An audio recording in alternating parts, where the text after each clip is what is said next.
오늘의 말씀 사도행전 10장 34절부터 35절 말씀입니다.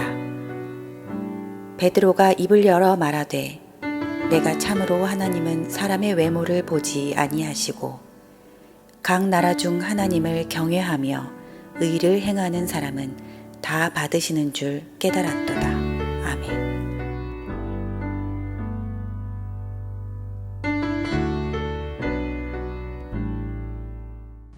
할렐루야. 오늘도 귀한 주일 주의 전을 찾아 나오신 여러분 한 분 한 분을 주님의 이름으로 환영하고 또는 축복합니다. 오늘 먼저 옆에 있는 분들과 이렇게 인사 나누시겠습니다. 반갑습니다. 잘 오셨습니다.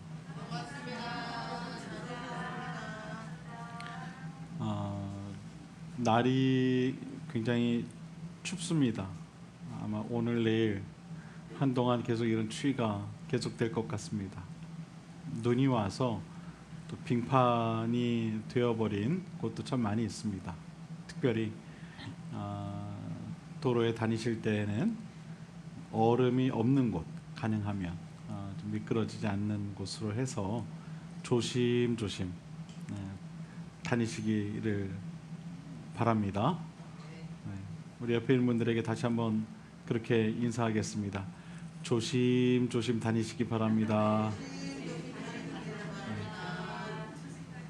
여러분 넘어지면 어떻게 되는지 아세요? 엉덩이가 아파요. 넘어지면 엉덩이가 아파요.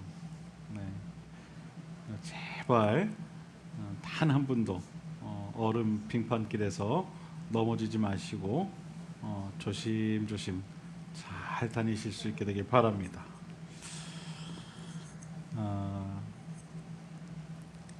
진리는 깨닫는 것이 아니라 진리가 우리를 찾아오는 것이다 라는 말이 있습니다. 이 말은 우리 기독교는 깨달음의 종교가 아니라는 그런 말입니다.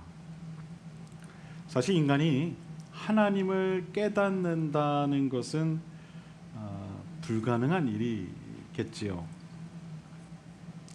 인간이 가질 수 있는 지식, 지혜의 능력을 모두 동원해도 인간은 결국 하나님을 깨달을 수가 없는 법입니다. 이것은 개미가 사람을 이해할 수 없는 것과 마찬가지입니다. 개미가 인간을 이해할 수 있을까요? 알 수 있을까요? 알 수 없을 것입니다. 인간이 하나님을 안다고 하는 것은 마치 두 눈을 감고 코끼리 다리를 만지면서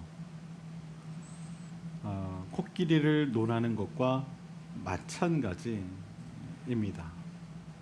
여러분 생각해 보십시오. 두 사람이 있습니다. 두 사람에게 안대를 대고 코끼리를 만지게 했어요. 코끼리를 막 이렇게 만져보겠죠.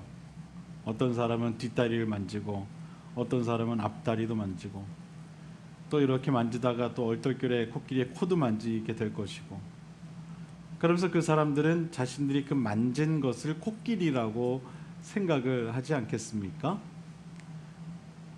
야, 내가 이걸 만져보니까 코끼리는 뭔가 이렇게 단단한 나무 같아. 근데 또 한켠에는 또 뭐 말랑말랑 뭐 흐느적흐느적거리는 뭐 그런 것도 있는 것 같아.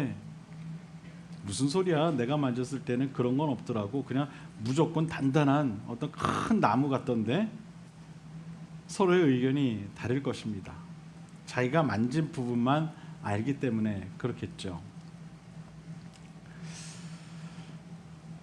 인간이 하나님을 안다고 하는 것은 마치 이와 같은 것입니다. 자신이 경험한 그 작은 그 한 일부분만을 가지고 이것이 하나님이라고 이야기하는 것이 바로 우리가 말하는 하나님인 것입니다. 여러분, 온 우주를 창조하신 하나님을 어떻게 우주의 먼지보다 작은 인간이 알 수 있겠습니까? 그렇지 않겠습니까, 여러분? 인간이 안다고 말할 하나님은요, 하나님의 정말 아주 작은 일부분만 안다고 말하는 것이나 마찬가지인 것입니다. 인간이 하나님을 알기에는요, 하나님은 너무나도 크시기 때문에 그래요. 너무나도 크시기 때문에. 그러니까 여러분, 내가 아는 하나님, 내가 깨달은 하나님이 전부다 라고 여러분 생각하시면 안 돼요. 아셨죠? 내 옆에 있는 다른 지체가 만난 하나님도 그 하나님을 통해서 또 다른 하나님을 내가 또 배울 수 있어야 된다는 얘기예요. 아멘.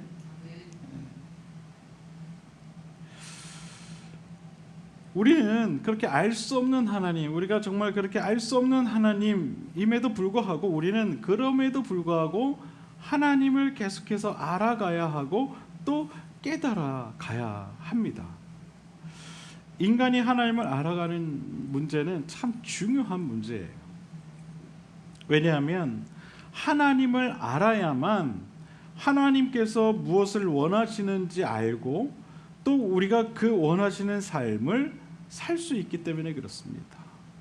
비록 우리가 다 알 수는 없지만 그럼에도 불구하고 계속해서 하나님을 알아가야 할 이유가 바로 여기 있는 거예요. 오늘 본문에 보면 깨달았도다 라는 말이 나옵니다. 여기서 이 번역된 이 깨닫다는 말의 뜻은 이렇죠. 이해하여 참뜻을 환하게 알게 되다. 그러니까 이해하여 그 참뜻을 환하게 알게 되는 것, 그게 이제 깨닫는 겁니다.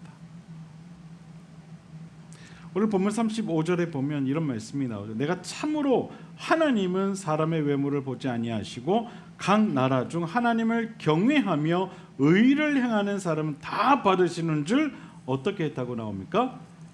깨달았다. 깨달았다. 하나님은 사람을 차별 대우하지 않으시고 어느 나라 사람이든지 하나님을 경외하고 또 바르게 살아가는 사람은 다 받아주신다는 사실을 지금 베드로는 이해하게 되었고 그것이 하나님의 참뜻임을 비로소 환하게 알게 되었다라는 것을 지금 이야기하고 있는 것입니다. 우리가 때때로 무언가 진리를 깨닫게 될 때 무릎을 탁 치듯이 당시 베드로 또한 그러한 깨달음을 얻었다는 것입니다. 아하, 이것이 하나님의 뜻이구나.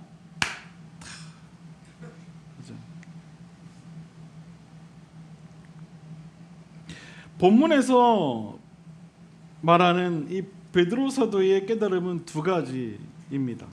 첫째는 하나님은 사람을 차별 대우하지 않으신다는 것이었고, 둘째는 하나님은 어느 나라 사람이든 하나님을 두려워하고 올바르게 살아가는 사람은 다 받아주신다는 사실이었어요. 이 두 가지 사실을 베드로 사도가 깨달았다는 거예요. 하나님 앞에서는 누구도 차별이 되지 않고 하나님은 하나님이 선택한 사람이나 선택받지 못한 이방인들이나 구분 없이 그들이 하나님을 경외한다면 그들 모두를 받아주신다는 사실을 깨달았다라는 거예요. 베드로가 이 두 가지를 비로소 깨달았다는 것은요, 베드로 사도가 아직까지 사람을 차별하는 삶을 살았다는 것이고 그 마음에 완전한 형제가 부족했었다는 것을 반증하는 것이기도 합니다. 그것을 비로소 깨달았으니까. 이 말은 예수님의 수제자였고 또 성령 충만했던 베드로조차도 하나님을 부분적으로만 알고 있었다라는 거예요.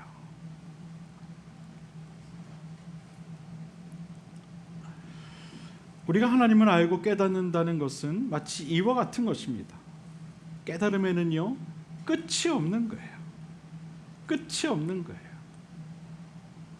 그러니까 여러분, 하나님을 매일매일 깨달아 가십시오. 매일매일 깨달아 가십시오. 하나님을 매일매일 알아가십시오.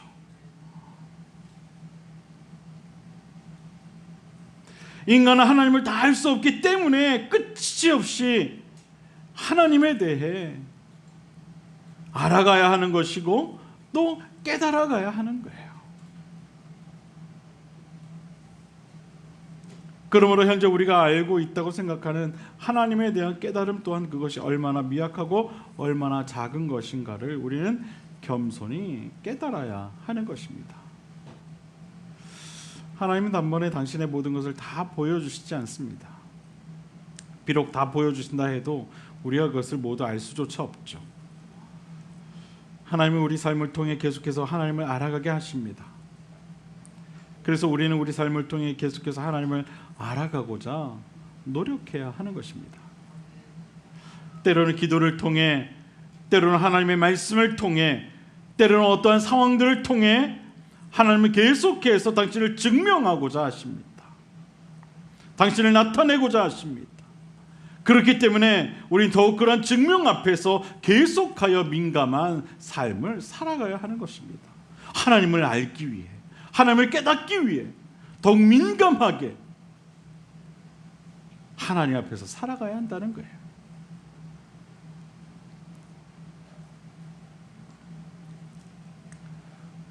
사도행전 10장에 나오는 베드로, 그리고 또 한 인물 고넬료, 이 두 사람의 특징이 여러분 무엇인지 아십니까? 그들 모두가 하나님 음성에 귀 기울이는 삶을 살았다는 거예요. 하나님의 음성에 귀 기울이는 삶을 살았다. 저는 우리 그림교회 모든 성도님들도 이처럼 하나님 음성에 귀 기울이며 살아가는 삶을 살아가시게 되기를 바랍니다. 아멘. 하나님의 음성에 귀를 기울여야 돼요. 하나님의 사람이라면 그래야 된다는 거예요. 하나님의 사람이라면. 오늘 본문이 시작된 배경을 보면은요, 이렇습니다. 가이사랴라고 하는 지역에 고넬료라고 하는 사람이 있었는데요, 그 사람은 백부장이었어요. 하나님을 두려워하는 사람이었죠. 또 구제와 기도에 힘쓰는 사람이었어요. 그런데 하루는 고넬료가 환상 중에 하나님의 사자를 보게 됩니다. 그리고 그로부터 이런 말을 듣게 됩니다. 내 기도와 구제가 하나님 앞에 상달되어 기억하신 바가 되었으니 내가 지금 사람들을 욥바에 보내어 베드로라는 시몬을 청하라.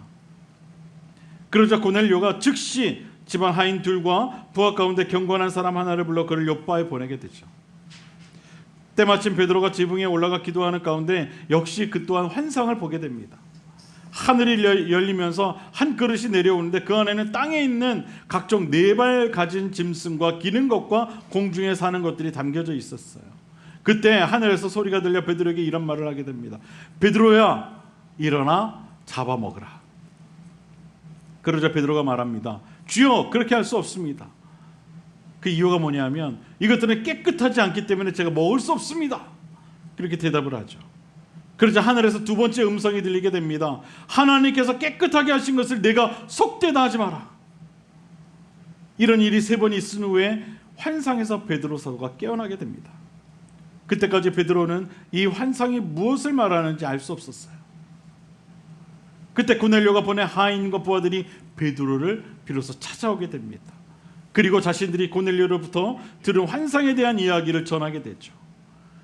베드로 또한 그들이 하나님 보내신 사람들이라는 사실을 깨닫고 그들과 함께 유숙을 한 후에 이튿날 그들과 고넬료를 찾아가게 됩니다. 이 두 사람의 이야기를 보면 고넬료와 베드로, 이 두 사람은 분명 하나님의 음성에 귀를 기울인 사람들이었다는 사실을 우리는 알 수가 있어요.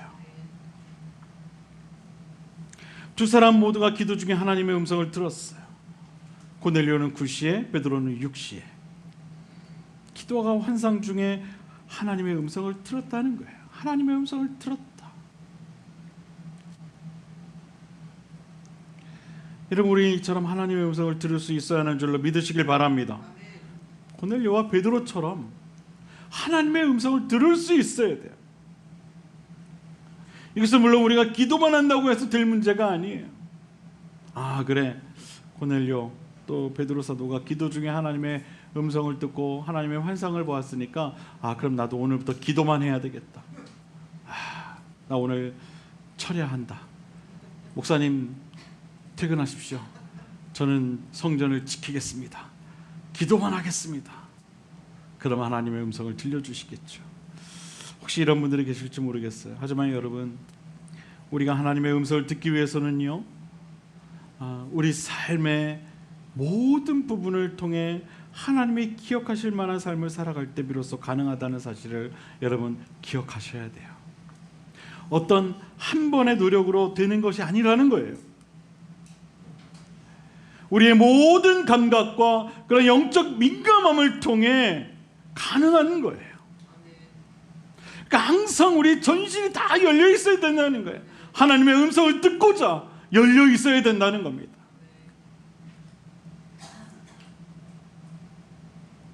하나님의 음성을 듣는 것은 여러분 결코 쉬운 일이 아닙니다. 하지만 그렇기 때문에 우리는 더욱 하나님의 음성을 듣고자 해야 되는 거예요.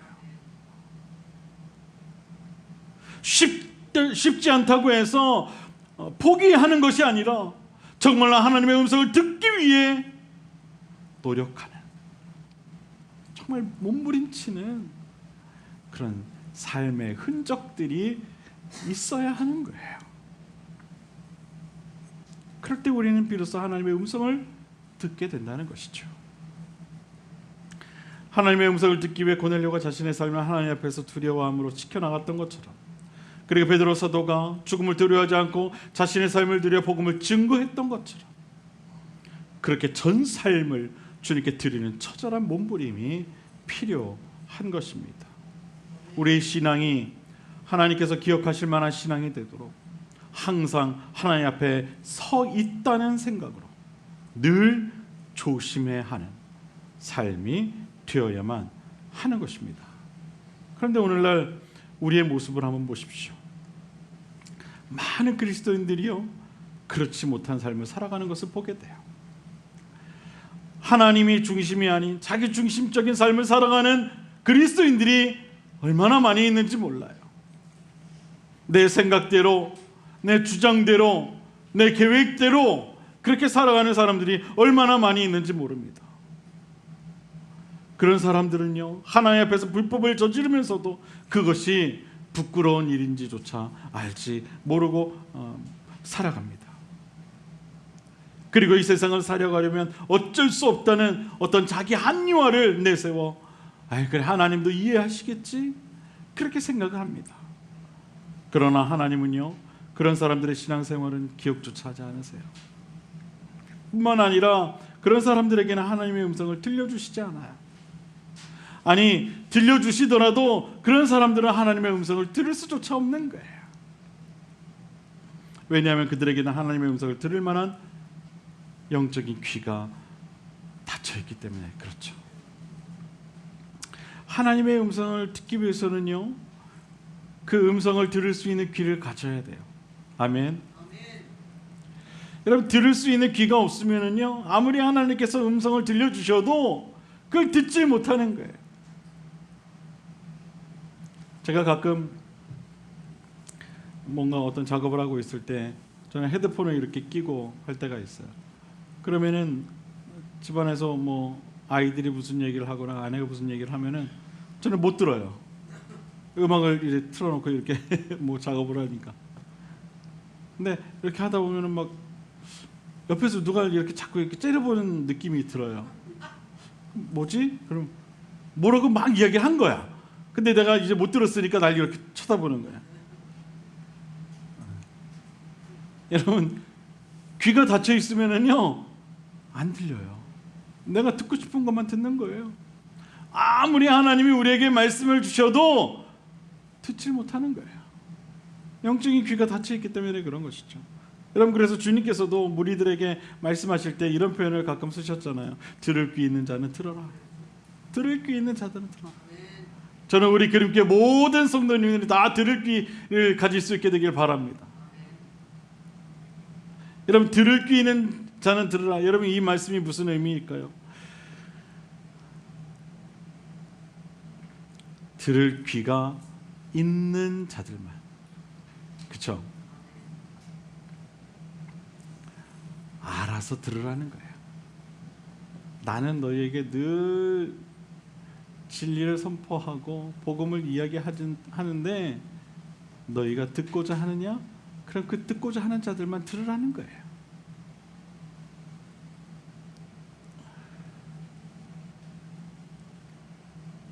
하나님의 음성을 듣기 위해 우리는 그 말씀을 들을 귀를 가져야 되는 거예요.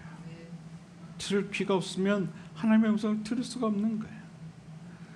하나님의 음성을 들을 수 있는 귀는 머리가 똑똑하다고 해서 가질 수 있는 것이 아니에요. 대학원을 나오고 박사를 받는다고 해서 가질 수 있는 것이 아니에요. 또 율법을 잘 지킨다고 해서 가질 수 있는 것도 아니에요. 이런 바리새인들도요, 들을 귀를 갖지 못했어요. 그렇다면 어떻게 해야 하나님의 음성을 들을 수 있는 귀를 가질 수 있는 걸까?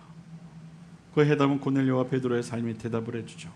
하나님을 경외하는 삶. 여러분, 하나님을 경외하는 삶은 어떤 삶일까요? 하나님을 두려워하는 삶을 말하는 거예요. 그리고 이웃을 전심으로 섬기고 하나님을 사랑하는 삶. 그처럼 늘 하나님을 가까이 하는 삶. 그런 삶이 될 때 비로소 하나님의 음성을 들을 수 있는 귀를 갖게 되는 거예요. 여러분, 믿음은요, 결코 공짜가 아니에요. 믿음은요, 결코 공짜가 아니에요. 믿음은 반드시 연단을 통해 얻게 되어 있고 또 자라게 되어 있는 거예요. 연단 없는 믿음은요, 자랄 수가 없어요. 그걸 견뎌야 그 믿음도 함께 자라가는 거예요. 그걸 두려워하거나 그걸 회피해서는 안 되는 거예요. 베드로전서 1장 7절에 보면 이런 말씀이 나와요. 너희 믿음의 확실함은 불로 연단하여도 없어질 금보다 더 귀하여 예수 그리스도께서 나타나실 때에 칭찬과 영광과 존귀를 얻게 할 것이니라. 아멘. 다른 번역본을 보면 이렇게 번역을 하고 있어요. 하나님께서는 여러분의 믿음을 단련하셔서, 불로 단련하지만 결국 없어지고 마는 금보다 더 귀한 것이 되게 하시며 예수 그리스도께서 나타나실 때에 여러분에게 칭찬과 영광과 존귀를 얻게 해 주십니다. 아멘. 여러분, 연단된 믿음은 바로 이와 같다는 것이죠. 사라지지 않는다는 거예요. 금보다 더 귀한 것이 된다는 것이죠. 하나님께서 그런 믿음을 가진 자들을 칭찬과 영광과 존귀로 축복하신다는 거예요. 우리가 자칫 잘못 생각하고 있는 것이 있는데, 그것은 우리가 믿음이라는 것이 어느 한순간 이루어지는 것처럼 생각할 때가 있다는 것이죠. 어떤 커다란 하나의 경험, 그럼 그 믿음이 확 자라나는 것으로 생각해요. 근데 여러분, 그것은 잘못된 생각이죠. 계속된 연단, 그 연단을 통해 자라가는 것이 우리의 신앙, 우리의 믿음이라는 거예요. 초대교회 성도들이 성령을 받고 그들의 믿음이 온전케 된 것이 그냥 이루어진 것으로 여러분 생각해서는 안 돼요. 어느 한순간 그들에게 성령의 불이 확 내려서 그들의 그 믿음이 어느 한순간 확 자라나서 뭔가 그 이후로부터 계속해서 뭔가 그런 역사가 그들 가운데 있었다. 여러분, 그렇게 생각하시면 안 돼요. 여러분, 그들은요, 죽음의 위기 속에서도요, 모이기에 힘을 썼어요. 생명의 위협을 당하면서 모이기에 힘을 썼어요. 그리고 온갖 핍박과 고난 속에서도 형제 애를 실천했어요. 그들에게는 그러한 연단이 있었던 거예요. 그들의 그 위대한 믿음은요, 그냥 이루어진 것이 아니라는 거예요.